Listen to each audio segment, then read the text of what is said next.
না না উঠবে না।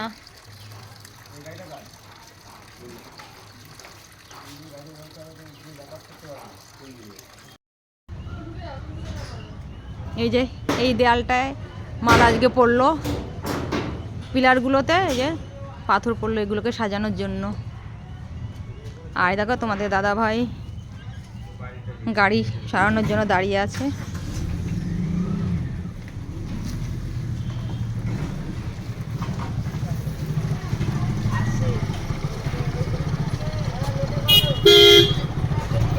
কত ভিড় এইটুকু রাস্তার মধ্যে। হ্যাঁ সব আটকে গেল।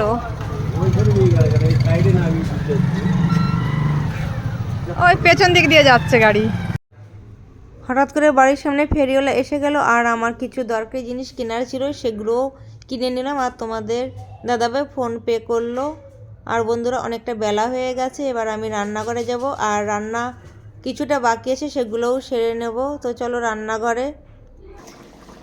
তো বন্ধুরা এই দেখো রুই মাছের পাতলা পাতলা ঝোল হচ্ছে আলু দিয়ে, আর জিরে আদা বাটা দিয়েছি, জিরে গুঁড়ো ধনে গুঁড়ো আর একটা টমেটো দিয়েছি। সব রান্নাই হয়ে গেছে, তোমাদের দাদাভাই অপেক্ষা করছে। আর আজকে দুজনে একসাথে খেতে বসবো।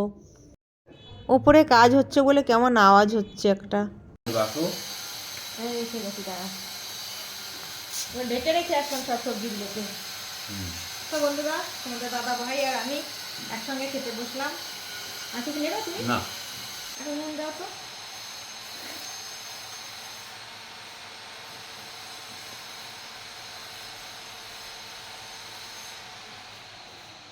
তুমি লঙ্কা নেওনি?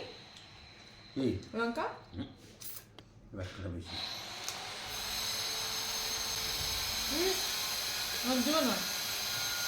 তোমাদের দাদা ভাই আর আমি একসঙ্গে খেতে বসেছি। আর সুযোগ হয় না, তো আজকে বসলাম। তো খাওয়া প্রায় হয়ে গেছে। ওনার রুই মাছের ঝোল করছি পাতলা পাতলা। আর এই দেখো বন্ধুরা রুই মাছের লেজার পিসটা কি বড় কেটেছে আজকে। মাছটা টাটকাই ছিল।